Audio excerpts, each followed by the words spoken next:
My wife separated to cheat with a neighbor, then came crawling back when he dumped her. I exposed their affair, filed for divorce, and made her regret every lie. I thought I knew my wife. 8 years of marriage, 2 kids, a house in a decent neighborhood where everyone waves but nobody really talks. Winnie was a pediatric speech-language pathologist, spent her days helping kids find their voice while apparently losing her own. That's what she told me, anyway. I need space, Wilder. She said it over breakfast 3 weeks ago, spooning yogurt into Ruby's mouth while Tobias built a fortress out of cereal boxes. Our 4-year-old and 6-year-old didn't even look up. Maybe kids sense these things before we do. Space from what? I asked, though my voice stayed level. 20 years of working solar farms teaches you patience. Systems fail, you troubleshoot, you don't panic. From everything. From this routine. I feel like I'm disappearing. She wouldn't meet my eyes. My sister invited me to stay with her for a bit. Just a few weeks. To figure things out. I remember nodding, playing the understanding husband. If that's what you need. She left that evening with a duffel bag and a kiss on my cheek that felt like an apology. The kids barely noticed, Aunt Becca's house meant cousins and a pool. Win-win for everyone, right? The first week was normal. Texts about missing us. Photos of her reading by Becca's window. FaceTiming the kids before bed. I threw myself into work, managing our newest solar installation 40 miles out. Coming home late to a quiet house started feeling normal. But then Becca called. Hey, just checking if Winnie's feeling better? She seemed really off when she stopped by yesterday. My hand froze on the steering wheel. Stopped by? Yeah, she grabbed some clothes she'd left here last month. Said she was staying with a friend from work this week, needed space from family too. Becca laughed, but it sounded forced. You know how she gets. I did know how she got. Or thought I did. That night, I saw her car parked at a Walgreens 3 blocks from our house. Not at Becca's. Not at any work friends. 3 blocks away at 10 p.m. on a Tuesday. I almost pulled in, almost confronted her. Instead, I drove home and poured myself 2 fingers of bourbon. She came back the next morning like nothing happened. Missed my babies, she announced, scooping Ruby up. The kids erupted in joy. I watched from the doorway, noting her fresh shower, different clothes than yesterday, the careful way she avoided my eyes. How's Becca? I asked. Good. She's good. Quick smile. Actually, I might stay with Monroe tomorrow. You remember her from my work? She's going through something and needs company. Monroe. I'd met her at Winnie's office Christmas party. 60 years old, 3 grandkids, and lived an hour north. Sure. That afternoon, Winnie left her tablet on the counter. I wasn't snooping, just moving it to charge when the screen lit up. A DoorDash notification. Order delivered to 4847 Oak Ridge Drive. I knew that address. It was 3 houses down from ours. Nico's house. Nico. Cybersecurity analyst. Moved in 2 years ago with his girlfriend Brooke. Attended our BBQs, borrowed my pressure washer, commented on Winnie's Facebook posts about the kids. That Nico. The delivery was from that Thai place Winnie claimed she hated. Ordered at 11:47 p.m. on a night she was supposedly at her sister's. 2 entrees. 2 Thai teas. My hands didn't shake. That surprised me. I screenshotted the notification, then deleted it from her tablet. Checked our shared calendar. She'd blocked out 3 therapy appointments in the past 2 weeks. Evening sessions. Paid cash, she'd mentioned, since insurance wasn't covering it. I sat at our kitchen table, the one we'd bought together at an estate sale when we were broke newlyweds, and opened our banking app. The credit card statements loaded slowly, like the app knew what was coming. 3 charges jumped out immediately. Hotels. Not fancy ones, the kind you book when you need a room for a few hours. All on nights when she was supposedly at Becca's. All within 10 miles of our house. The last charge was from yesterday. The night she was helping Monroe through something. I stared at those transactions until my vision blurred, each one a perfect little betrayal wrapped in corporate sans serif font. I didn't sleep that night. Didn't rage either. Just sat in my home office staring at spreadsheets that had nothing to do with kilowatt hours or voltage drops. These calculations were different. Timeline of her lies. Credit card patterns. The mathematics of betrayal. By morning, I'd made a decision. When Winnie breezed in at 7 a.m., fresh shower again, different perfume, I was making pancakes with the kids. Daddy makes them shaped like dinosaurs, Ruby shouted. Better than my boring circles? Winnie laughed, kissing her head. The performance was perfect. If I hadn't known, I'd never have suspected. How's Monroe? I asked, flipping a T-Rex. Better. These things take time. She poured coffee, added her usual splash of oat milk. I might need to stay with her a few more nights this week. Of course. Whatever helps. After she left for work and I dropped the kids at school, I made a call I never thought I'd make. Found the number through a lawyer friend who handled my solar company's contracts. Donovan Investigations. The voice was gravelly, like every pie cliché I'd imagined. Except Donovan turned out to be a former forensic accountant, not some noir detective. We met at a diner 30 miles from home. Infidelity cases are straightforward, he said, sliding a contract across the Formica table. Usually takes a week to establish patterns. You want emotional closure or legal documentation? Legal. Airtight. He nodded, appreciating the clarity. Timeline? Fast as possible without tipping her off. 3 days later, Donovan called. Meet me at the same place. The folder he pushed across the table was thin but devastating. Time-stamped photos of Winnie entering Nico's house at 11:15 p.m. Her car in his garage. Her silhouette in his bedroom window. Professional. Clinical. Undeniable. This goes back 4 months, Donovan said. Started small. Coffee runs when his girlfriend was at work. Escalated after her first supposed space weekend. 4 months. I counted backward. Her sudden interest in evening yoga. The new workout clothes. The phone face down at dinner. There's more. Donovan pulled out a second set of documents. Your neighbor's been sloppy. Used his work laptop for personal communications. My tech associate recovered deleted messages from cloud backups. I read them in silence. Plans to meet. Complaints about me, how I was emotionally unavailable, obsessed with work, going through the motions. I almost laughed. I'd been present. She'd been planning her exit. His girlfriend? Brooke. Pharmaceutical sales. Gone 3 weeks out of 4. She has no idea. Donovan paused. Yet. I paid his retainer in cash, took the evidence home, and locked it in my gun safe. Then I did what I'd been doing, played normal. Grilled burgers for dinner. Helped with homework. Listened to Winnie complain about a difficult case at work, sympathized about her stress. That night, she announced another therapy session. Take your time, I said. Mental health is important. She actually smiled at that. A real smile, like she was proud of how understanding I was being. While she was gone, I dug deeper into our finances. Found things Donovan hadn't. Small ATM withdrawals adding up to thousands. A credit card I didn't know existed. Purchase history that painted a picture, lingerie from boutiques, restaurant charges for 2 during her lunch breaks, a weekend resort booking for next month when she'd be at a conference.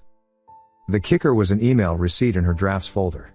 She'd been sloppy, forgotten to delete it. A rental application for a 2-bedroom apartment across town. Both her name and Nico's on the lease. Move-in date, 6 weeks from now. I sat back in my desk chair, processing this. They weren't just having an affair. They were planning a future. My kid's mother was preparing to blow up their world for a man who helped his nephew with speech therapy 2 doors down from his actual home. My phone buzzed. Donovan. You need to see something. Sending photos now. The images loaded slowly. Winnie and Nico at an open house. Not just browsing, talking seriously with a realtor, holding paperwork. The timestamp was from this afternoon, when she'd texted that she was grabbing lunch alone between clients. The last photo stopped my breath. Through the window of the house they were viewing, clear as day, Winnie holding paint samples against the wall of what would be a child's bedroom. They weren't just planning to leave. They were planning to take my kids. The paint samples changed everything. This wasn't about broken vows anymore. This was war. I called in sick the next morning, first time in 3 years. Dropped the kids at school, smiled at the other parents, then drove straight to the law offices of Eleanor Voss. She came recommended by a judge friend who'd seen her dismantle opposition in custody battles. Eleanor's office felt like a command center. Legal books, 3 monitors, a wall of framed victories. She reviewed Donovan's folder without expression, occasionally making notes in precise handwriting. The house viewing is gift-trapped evidence of premeditation, she said finally. But we need more. Courts favor mothers unless we demonstrate clear unsuitability. She's having an affair 3 houses down while our kids sleep. Battery isn't illegal. Abandonment, financial fraud, Child endangerment, those have teeth. Eleanor leaned forward. Has she left the children unsupervised? Introduced them to him inappropriately? Spent marital assets on the affair? The credit card. The secret account. The ATM withdrawals. I'll get you everything. Good. Start documenting her parenting schedule. Every missed bedtime, every excuse, every time she chooses him over them. Build me a timeline I can present to a judge. She pulled out another form. We're filing for emergency temporary orders. Frozen accounts, exclusive use of the home, temporary custody. But timing is everything. When? When she can't recover. When her support system is gone. When the truth is too loud to deny. I spent the afternoon building Eleanor's war chest. Bank statements highlighted. Calendars annotated. A spreadsheet showing Winnie had spent exactly 3 hours with the kids in the past week that weren't necessary handoffs. The rest were therapy, work emergencies, helping friends. That evening, Winnie came home energized. Great day at work. We should celebrate. Want to order from that new Italian place? We ate as a family. She helped with baths, read Ruby a story, even suggested a weekend trip to the zoo. The perfect mother. I documented that too. The performance only happened when she needed an alibi. After the kids were asleep, I found her in our bedroom, packing another overnight bag. Monroe again? I asked. Actually, a work retreat thing. Last minute. Just tomorrow night. The rental application move-in date flashed in my mind. 6 weeks. She was building her exit strategy, thinking I was oblivious. Sounds good. I'll handle school pickup. She kissed my cheek. The same apologetic kiss from 3 weeks ago. You're being so understanding about all this. We all need to find ourselves sometimes. She smiled, relieved, genuine. She thought she'd won. That night, I couldn't sleep again. Instead, I worked. Drafted emails to her mother, her siblings, her close friends. Attached evidence. Set them to schedule send, but not yet. Timing, like Eleanor said, was everything. Then I remembered Brooke. Nico's girlfriend. Donovan said she traveled constantly, had no idea. She deserved to know, but more importantly, she was a potential ally. I created an anonymous email account, compiled a separate evidence package just about Nico. His lies to her, the times he'd claimed to be working late, the hotel receipts on his credit card she probably never checked. But I didn't send it. Not yet. The next morning, Saturday, Winnie left early for her retreat. I took the kids to the farmer's market, let them pick out pumpkins even though Halloween was months away. Normal dad stuff. Except I was also photographing everything, building my counter-narrative. Present father. Stable home. Donovan called while the kids were napping. Got something interesting. Your neighbor's been using his professional connections to help your wife. What do you mean? He ran background checks on divorce lawyers. Set up encrypted communications. Even accessed your credit report, illegally. He's not just the boyfriend. He's her technical support. That's a federal crime. Multiple crimes. I've documented everything. I felt the pieces clicking together. Nico wasn't just ruining my marriage, he was actively helping plan the custody ambush. Using his cybersecurity skills to hide assets, cover tracks, build Winnie's case against me. There's one more thing, Donovan said. My contact at the county clerk's office. They filed something yesterday. Divorce papers? Custody petition. Emergency hearing request. Claims you're absent, disengaged, potentially depressed. She's moving Monday morning. Monday. 2 days away. I looked at my kids playing in the backyard, building kingdoms out of cardboard boxes, completely unaware their mother was about to detonate their world. Not if I detonated it first. Sunday night, Winnie came home from her retreat glowing. She'd had her hair done, new highlights that caught the light. The last time she'd changed her hair was after Tobias was born. Kids asleep? She asked, setting down her overnight bag. An hour ago. Ruby wants you to see her drawing in the morning. Perfect. She was practically vibrating with energy. Actually, I wanted to talk to you about something tomorrow. Over lunch maybe? Just us? The Monday ambush. I could see it in her eyes, she thought she was being clever, setting up the emotional groundwork. Can't do lunch. Big installation review. How about Tuesday? Her face flickered, frustration, recalculation. Tuesday works. I smiled. Looking forward to it. At 3 a.m., I was in my truck, parked outside a 24-hour FedEx. Everything printed, collated, sealed. 37 packages total. Her mother. Her father. Her sister Becca. Her boss. The supervisor at the state licensing board.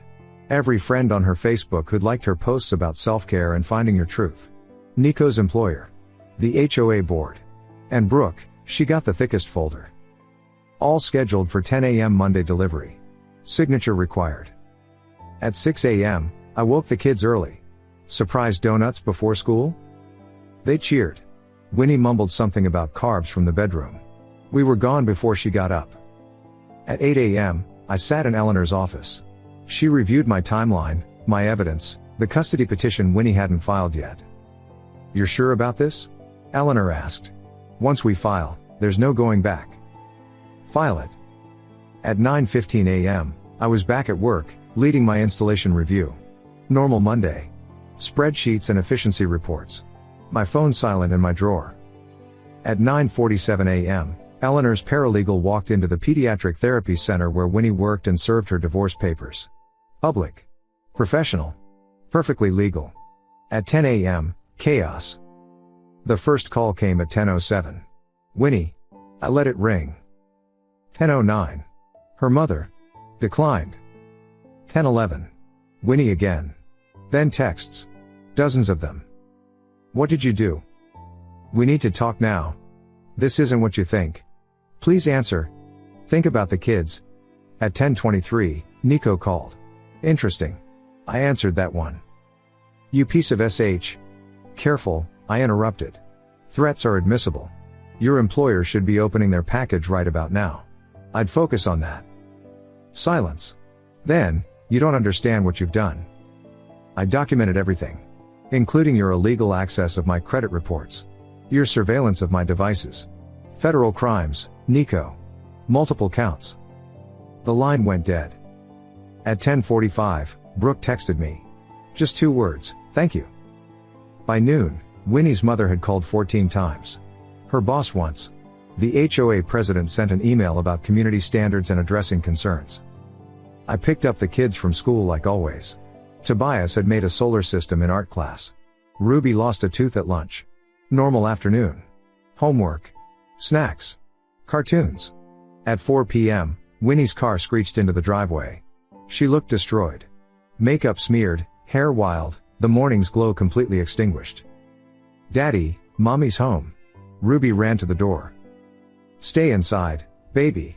I walked out, closing the door behind me. You destroyed everything.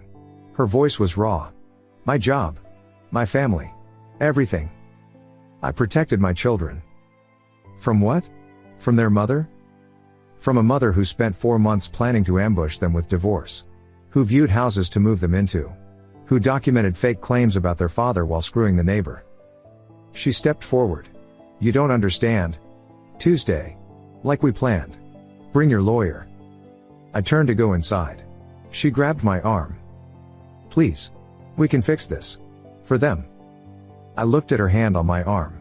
The wedding ring still there, a prop in her performance. There's a restraining order in your packet. Temporary, pending the emergency hearing. You have 1 hour to pack essentials. Officer Fred is already on his way to supervise. Her face went white. You're kicking me out? From my home? The house where you endangered our children by conducting an affair 3 doors down? Where you stole family funds. That's evidence now. A patrol car pulled up. Officer Fred, who I'd known since his kids played with mine at the park. He looked uncomfortable but professional. Mrs. Patterson? I'm here to supervise your collection of personal items. Winnie looked between us, reality crashing down. That's when Nico's truck came tearing around the corner. Nico's truck slammed to a stop inches from my mailbox. He jumped out, face twisted with rage, but stopped short when he saw Officer Fred. Get back in your vehicle, sir, Fred commanded, hand moving to his radio. This is a neighborhood dispute, Nico started, but his voice cracked when he saw me recording with my phone. Actually, it's a restraining order enforcement, Fred replied. You're named in the paperwork too. 100-yard distance from Mr. Patterson and the children. Nico's mouth opened, closed. Behind him, curtains moved in windows. The Hendersons. The New Yens. Everyone watching the cybersecurity expert who'd been so helpful with their Wi-Fi passwords getting shut down by law enforcement. 1 hour, I told Winnie. Officer Fred will escort you. Inside, I distracted the kids with tablets and snacks in the playroom, door closed. They didn't need to see their mother sobbing as she threw clothes into garbage bags under police supervision. My phone buzzed. Eleanor, judge granted emergency custody. Full temporary. She has supervised visitation only, pending investigation. Then Donovan, you need to see this. He'd sent a link to a neighborhood Facebook group post. Brooke had gone nuclear. Screenshots of Nico's text to Winnie. Security footage from their Ring doorbell showing Winnie entering at various hours. The comments section was exploding. 3 years of Nico playing neighborhood tech hero, destroyed in 20 minutes. By evening, Winnie was gone. The kids asked where mommy went. She's staying with grandma for a while. Adult stuff. She loves you both very much. They accepted it. Kids are resilient that way. Tuesday's meeting was at Eleanor's office. Winnie brought an attorney, some downtown firm guy who looked like he'd rather be anywhere else. Probably once he'd seen the evidence. Your client accessed marital funds without disclosure, Eleanor began. $14,000 diverted over 4 months. We're seeking full reimbursement plus damages. That's ridiculous, Winnie started. Additionally, Eleanor continued, the professional ethics violation filed with the state board. Your client engaged in a relationship with the uncle of a patient. Clear boundary violation. Winnie's lawyer whispered urgently in her ear. We're willing to discuss terms, he said finally. The terms were simple. I keep the house. Full custody with supervised visitation building to weekends eventually. She covers her own legal fees. The secret accounts get returned. Clean, surgical, done. This is insane, Winnie said. 4 months and you're destroying my entire life? You did that yourself. Wednesday brought more developments. Nico's company launched an internal investigation after receiving our package. Turns out using company resources for personal surveillance violates several policies. His main contract, 90% of his income, suspended pending review. Brooke had moved out, but not quietly. She'd posted everything to LinkedIn, tagging his company. Professional reputation torched. Thursday, Winnie's mother called. I answered this time. I'm ashamed, she said without preamble. I raised her better. Those poor kids. They're okay. Stable routine helps. Can I see them? Of course. You're their grandmother. She cried then. Thanked me for protecting them. Said she'd already written Winnie out of her will. Family money Winnie had probably counted on. Friday afternoon, Donovan called with updates. The state board had opened a formal investigation. Winnie's employer placed her on unpaid leave. The apartment she and Nico had applied for had rejected their application after the property management company Googled their names. There's something else, Donovan said. My contact at the courthouse. She filed something this morning. Custody modification already? No. A petition for pregnancy verification. She's claiming she's pregnant and requesting modified support. The room tilted. Pregnant. The timeline ran through my head. 4 months of affair. Last intimate with me 6 weeks ago. It could be either. When? Hearing scheduled for Monday. She's requesting emergency financial support pending paternity determination. I hung up. Sat in my empty house while the kids played outside. Pregnant. Of course she was pregnant. The ultimate card to play. My phone buzzed. Unknown number. I almost ignored it, then recognized the area code. Nico's hometown. Mr. Patterson? My name is Carmen. I was married to Nico 5 years ago. I heard about your situation. We need to talk. Nico destroyed my life, Carmen said over coffee the next morning. Left me with $60,000 in debt and a pattern of lies I'm still untangling. She'd driven 4 hours to meet me. Brought a box of documents. Credit card statements showing charges at hotels while she was home with her infant. Bank records of money transfers to women he'd met online. Photos from social media of him with different women while wearing his wedding ring. He targets married women specifically, she explained. Less likely to get attached. Built-in exit strategy when things get complicated. Why didn't you pursue him legally? With what money? He drained everything. Maxed out cards in my name. I rebuilt alone. She paused. But you have resources. And evidence. Monday's hearing was a circus. Winnie walked in looking fragile, hand on her stomach. Performance of a lifetime. Her lawyer presented the pregnancy test, the timeline, the request for immediate support. Eleanor stood. We're happy to provide support once paternity is established. We've scheduled testing for this week. Winnie's lawyer objected. That's months away from results. Actually, Eleanor smiled, pulling out papers, new rapid testing. Results in 72 hours. We've already arranged the appointment. Winnie went pale. The math was obvious. If it was Nico's, she'd just torched her life for nothing. Wednesday, the results came. Laboratory letterhead, official seals, undeniable truth. Not mine. The relief felt physical, like stepping out of a freezing river. Tobias and Ruby wouldn't have a sibling in this mess. Clean break possible.